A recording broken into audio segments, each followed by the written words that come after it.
First of all, thank you very much for joining us today. We have put this session together to sort of give you a taster of a particular psychological topic. And it's one that I am deeply interested in as a researcher, and one that we do teach on the degree as well. But it's something I think is fascinating for everyone. So again, thank you so much for joining us. Just to quickly introduce myself. So my name is Dr. Nicholas Shipp. Most people call me Nick, and I'm more than happy with that. I am a senior lecturer on our psychology undergraduate program. So I also do some teaching at master's level as well, but primarily the majority of my teaching is for undergraduate students. And along with that, I am also the admissions assistant. So anyone who is looking to come to UH, to their studying here, particularly in psychology even, will normally either deal with myself as the assistant, or I do have the admissions tutor here. So Neil, do you want to quickly wave and say hello? Hi everyone, thanks for coming today. As Nick said, I'm the admissions tutor. I'm also the timetabler for the undergraduate program and all the postgraduate programs, and do research into health psychology related topics, which overlaps with what Nick's going to cover today in terms of decision making around our health. So that's me. Brilliant. Thank you very much, Neil. So yeah, as I said, anyone who wants to come to university here to do psychology will normally deal with either Neil or myself. But as for me, so my research area is a little bit different to Neil. So I'm a cognitive psychologist.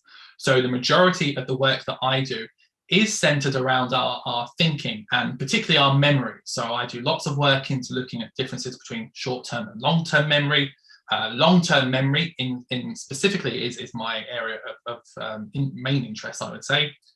But I also do lots of things looking at problem solving and how we go about solving problems, within our daily lives, as well as problems from a more sort of experimental point of view, and how that also relates to decision making as well. So that's me in terms of as a researcher. In terms of my teaching, I mainly focus on areas of cognitive psychology, but primarily, so my actual title is I'm a lecturer in research methods. So looking at how we conduct experiments and then how we might analyze that data is one of my specialties. And so these are core areas of psychology. Anyone who comes to do psychology here at UH will inevitably study research methods and statistics, and you will study research methods with myself. I do a bulk of the teaching when it comes to how we teach research methods.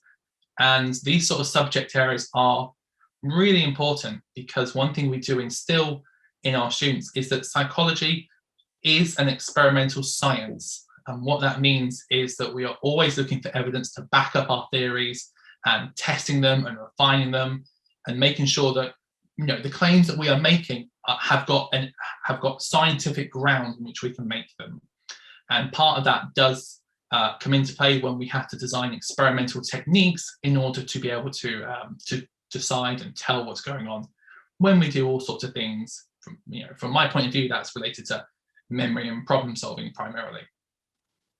So that's me in a nutshell. So I'm going to now move on to the focus for today's subject, which is whether or not people make good decision makers.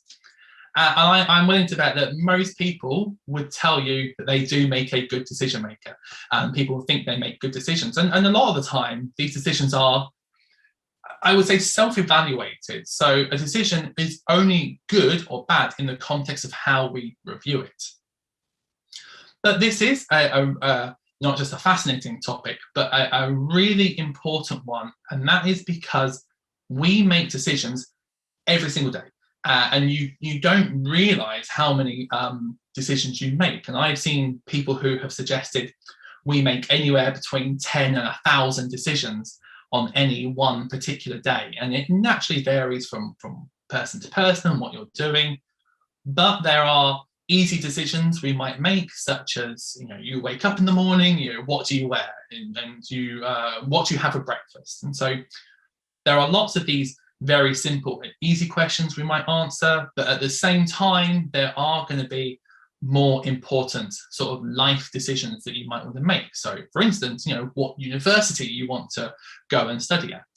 Now that is certainly the sort of question that might take a lot longer to answer. There might be a lot more evaluation there in terms of how you justify making your decision, but generally speaking, we might class these sort of decisions as the ones which are very fast and the ones which are sort of more slow, more methodical. And as I said before, for many of these questions, there is no right or wrong answer, because it is about how we self-evaluate the decisions we make. But there are a lot of instances where, in fact, there is a correct response, or there seems to be a correct response in how we make decisions about certain elements. So on that note, I'm going to get you all doing some decision making right now. So I'm about to launch a quiz on Zoom, which once I click on the poll button, it will appear on your screen. Any of you using a computer, if you don't see it immediately, it might be because it's sort of hidden itself behind the Zoom screen, but it should be there for you. But this little quiz has got 5 questions. I will read out the questions for everyone, and all I would like you to do is have a go at what you think is the correct answer in each one. So here we go. So I'm just going to launch this now. Here we are. So you should see this quiz has come up now. I'd like everyone to have a go at each of the questions, but I'll read these all out for you so we can work through them together. So question number 1, are there more words in the dictionary that start with the letter R or have R as the 3rd letter? So have a think. Do you think there are more words that start with R or have R as the 3rd letter? Make your choice, which you think it is. Then question number 2, are there more words in the dictionary that end with ing or that end with blank n blank? So again, have a think what you think that the answer is here, and make a decision, and you can just pick either one. Okay. Then question number 3 says, Linda is 31 years old, single, outspoken, and very bright. She majored in philosophy, and as a student, she was deeply concerned with issues of discrimination and social injustice, and also participated in anti-nuclear demonstrations. So which of the following is Linda more likely to be? Do we think she's more likely to be a bank teller, or do we think she is more likely to be a bank teller who is active in the feminist movement? So again, have a think, make your decision. Question number 4 then. So Steve is very shy and withdrawn, and invariably helpful, but with little interest in people or in the world of reality.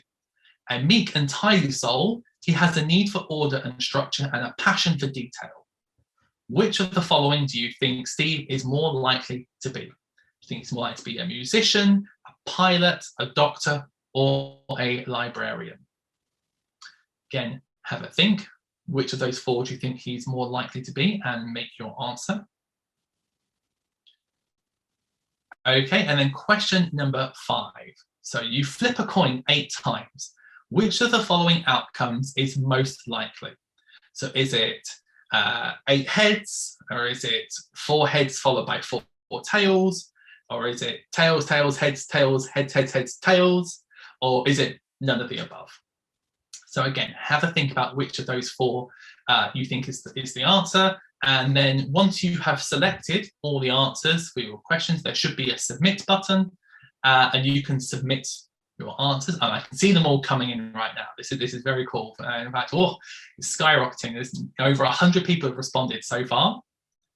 So I'll give it a little bit longer just so we get to the end. But again, what I would certainly say is, if you don't know the answer, have a guess. We can, and what we'll do is shortly we're going to have a look at these questions anyway. But do have a think about, for the last 2, which is more likely, and for the first 3, which of them is maybe the correct response there.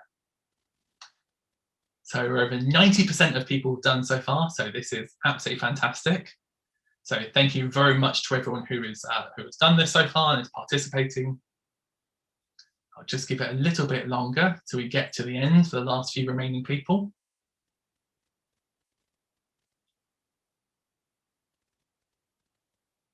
Okay, again, what I would certainly say is, if you don't know the answer, have a guess. I will guarantee you'll know the correct answers by the end of this talk. So so again, if you don't, like I said, have a guess if you don't know, that's not a problem.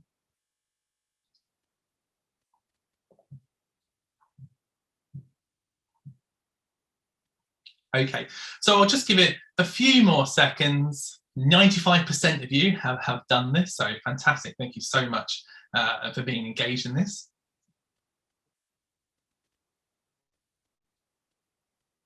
Okay, I'll just give it a little bit longer and then I will stop this. And again, if you don't know the answer, do just have a guess.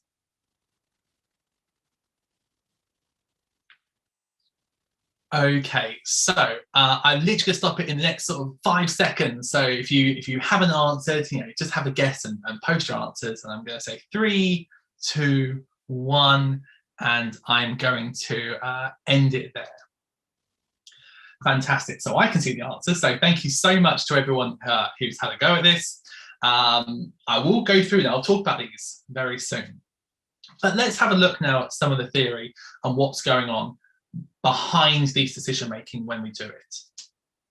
So generally speaking, there's been lots of theories over the years that have suggested what's going on when we are making these decisions, and for a long time it was always suggested that people are very rational in our thinking, and that when we make decisions, we're always doing it based on some evaluation process that's going on, and we are literally weighing up all the odds and therefore making a sort of a real rational decision. That's not always the case, and one gentleman who has worked on this area for a long time is a guy named Daniel Kahneman. So he's done a lot of work over the last few decades. I think he started in the late 60s, and in 2002 he published the majority of his work and he won a Nobel Prize for this. But he's suggested that we have 2 systems that are at play when we're making any sort of particular decision. So he says we have 2 systems. So he says we have system 1, which is a really fast-paced automatic response that we make to these sort of questions. And he says one of the key things about it is about speed, and in many times it's an automatic, it's like going with your gut instinct in some respect, he likens it to. So when you make these decisions based on this instinct and this gut response, this is system 1 responding to your decision making. And he contrasts that with then system 2.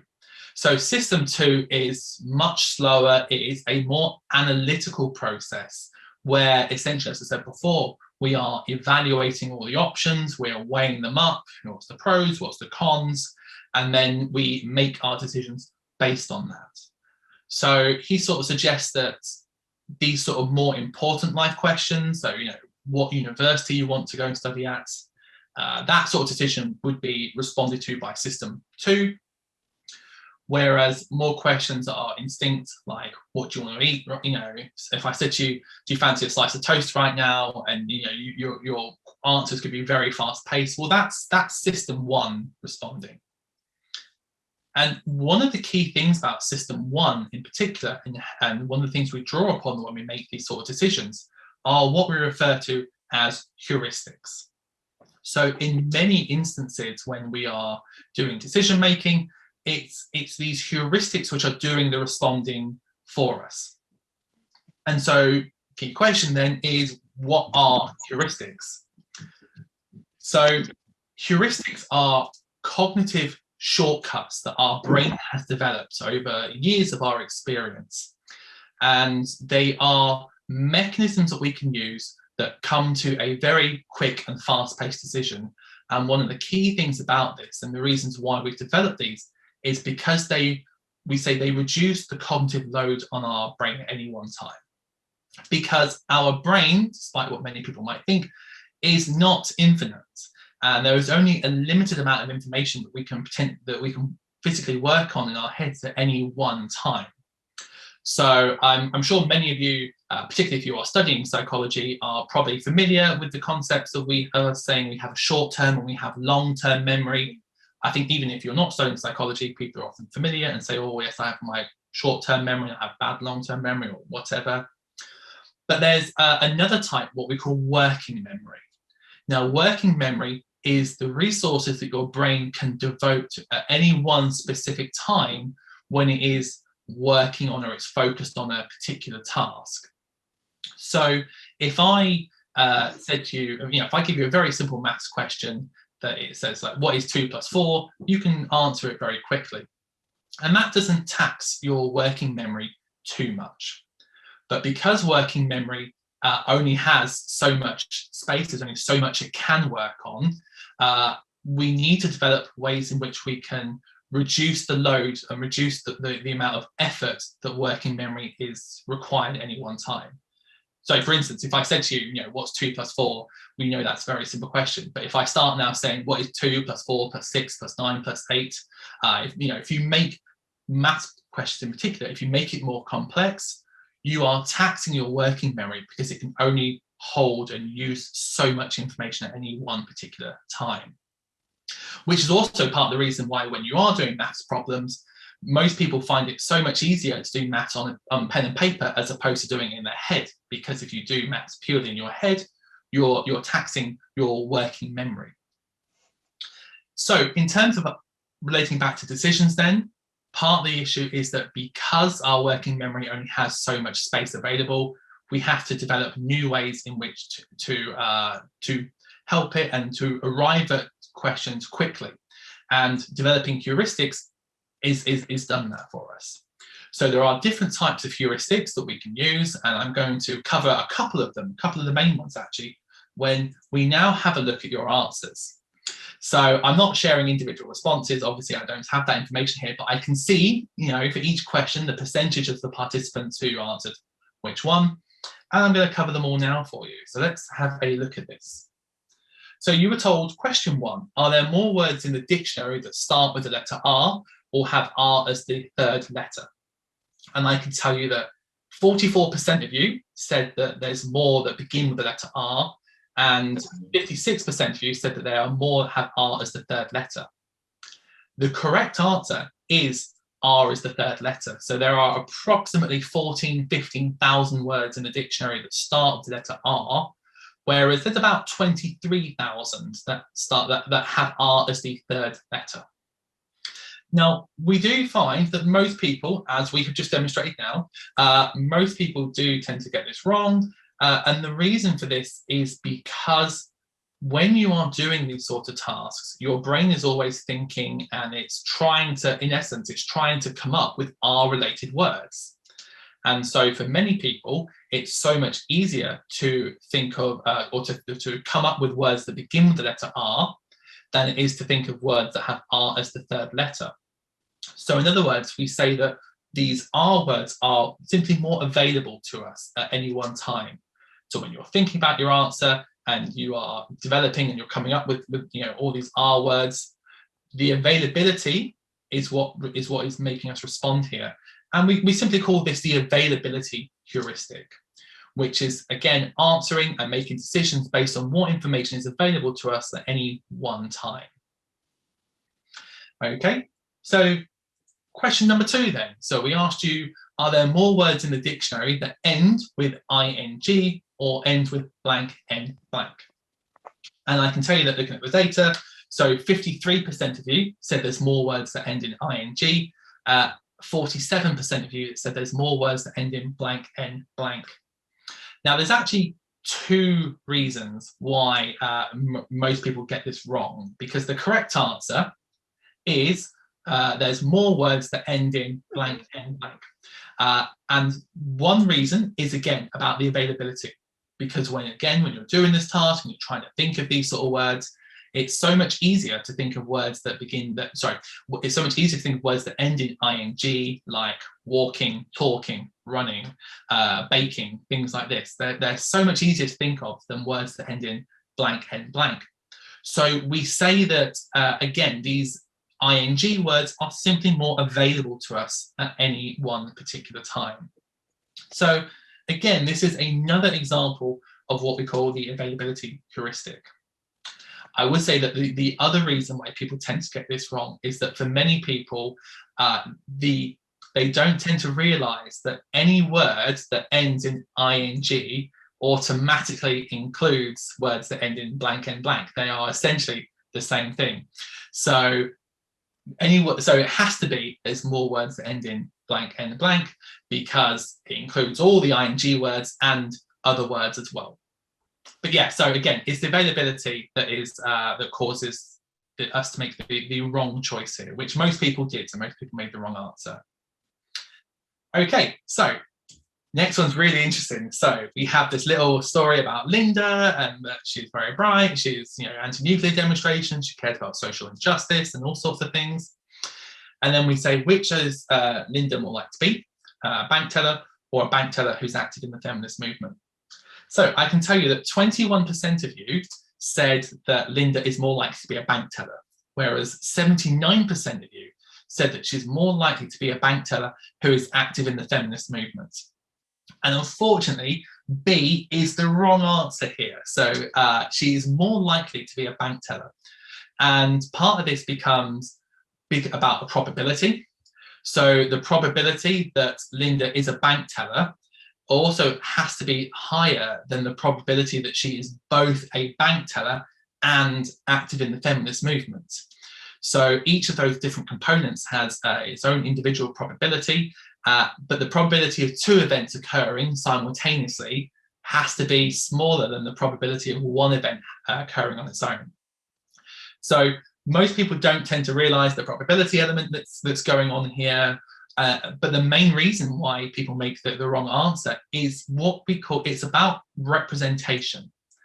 So you've read this text and it has slightly biased you because it is misconceiving your representation of Linda. And then when you see these answers here, you think about someone who might be active in the feminist movement, and that your representation of that might then match up to the fact that they could be, have issues with, they're concerned with issues of discrimination and social injustice. So we would say that that description matches our representation of what somebody in the feminist movement might be. And so people are more likely to be biased by the second answer here. And this is what we call an example of the representative heuristic, because our results are biased based on the information that is representative to us and how we represent this information in our heads. So another example of a heuristic there. Let's have a look then at question number 4. So number 4 was about Steve. So Steve is very shy and withdrawn. He's a meek and tidy soul, and he likes detail and, not really concerned with people. So we asked you, which of the following is he most likely to be? And, is he a musician, a pilot, a doctor, or a librarian? And I can see, looking at the data, so 21% of you said musician, 7% said pilot, 7% said doctor, but an overwhelming 66% of you said he's more likely to be a librarian. And again, this is the reason why people put D. It's about how we mentally represent that information, and that our concept of what a librarian might be, and how we represent in our heads what sort of qualities a librarian should have, automatically matches up with lots of these key details about Steve. And partly, many people might sort of disregard the other ones, because they say that he's interested in people. So automatically, doctor, the text says he has little interest in people, and we know doctors and musicians probably do have an interest in people. So you're sort of automatically rejecting the other ones, and then people are most likely, I say most likely, obviously there's differences here and there's variation, but the majority of people did say that he is librarian, which again matches up with what we say is the representative heuristic here. So again, we're using the information about what we think is representative of these people and of these sort of job types, and using that to bias our answers here. So last one then, question number 5. And this is a really interesting one. Me and Neil have had many chats about this. But if you flip a coin, which of the following is most likely? So are you most likely to have nothing but heads, or 4 heads and 4 tails, or some sort of random mix, or potentially none of the above? So I can tell you that no one said 8 heads. We had 12% of people that said 4 heads and 4 tails. 40% said the tails, tails, heads, tails, heads, heads, heads, tails. Whereas 48%, so the majority of people said none of the above. And strictly speaking, none of the above is the correct answer. And the reason for that is because statistically, A, B, and C are equally likely to happen, because when you flip a coin, it is a 50-50 chance whether it's heads or tails, and the preceding flip has no impact on future flips. So it doesn't really matter, whether it's 8 heads or 4 heads, 4 tails, or whatever. A, B, and C are equally likely to happen. So technically the answer is D, which is none of the above. Now, what we tend to find with using these sort of questions is that most people do tend to say C. Now, we can see that about 40% of you did say C, which is substantially higher than the people who said B, and obviously nobody said A, so there's a lot of variation there. But the reason why people tend to favour C as opposed to B and A is partly because we know that coin flips are a random event. You flip a coin, it's either A or B, and if you're the most fairest coin flipper in the world, it is a random event. And so C tends to look like, or it represents the notion of it being random, because it looks like a more random mix between them, whereas A and B look more fixed as opposed to random. So because we know that the coin toss is random, it's about making what is representative of that randomness for us, which is why people do tend to favour C as opposed to A or B. But the correct answer, and there is a correct answer here, that technically speaking, there is none of the above, because A, B, and C are all equally likely. So well done to those of you who put D on this one. But if you did put C or any of the others, there are clear reasons as to why you did that. So, it's not a problem that you did by any means. So those are the answers here. And so essentially, the idea of using heuristics is that they are these cognitive shortcuts, and there are different types of heuristics. So I've told you about the availability heuristic and the representation heuristic. There are all sorts of other ones. There's one which we call anchoring, which is about how if you get people to make an initial judgment, they then tend to stick with their initial judgments rather than deviate in any way. There's another one which we call recognition heuristic, which is if you do tests with people where where they can recognize one option over the other, people tend to go with the answer they recognize the most, which is what happens a lot on TV shows. You ever see those TV quizzes where people are given a question and then they're given 3 options, A, B, or C? If people don't know the answer, they do tend to go with the one they recognize the most. So there is this sort of recognition bias that goes on in those sort of quiz TV shows. And that's quite interesting when you watch it. But coming back to this overall question we were asking at the beginning, so we asked, do people make good decision makers? And I would certainly say, generally speaking, yes. Remember what I said right at the beginning. So many decisions that we have in our daily lives, we self-evaluate. So they might be the good decision for us, and that is up to you in terms of how you evaluate that. But generally speaking, heuristics are a good mechanism, and because they do help us come up with answers quickly, which is important when our brain is, our working memory is not unlimited. So heuristics are good, and there are many instances in which heuristics are used in daily situations. So, for instance, doctors do tend to use heuristics quite a lot, because if you're a doctor, you've got a patient comes in and they say my foot hurts, then it's always going to be the most obvious and likely answer, as opposed to anything that's potentially more rare and random.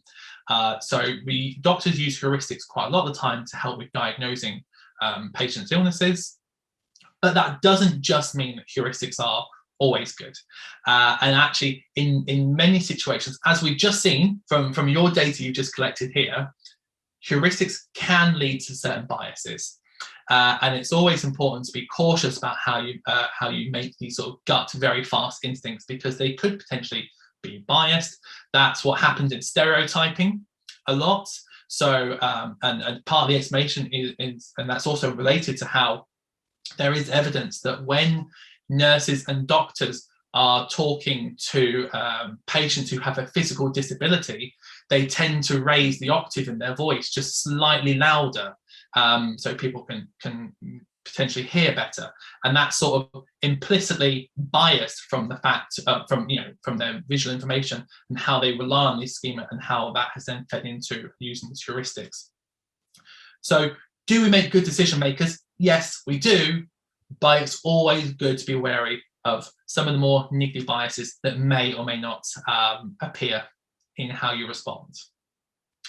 So, thank you very much for listening, folks. I hope you found that interesting and informative, if nothing else.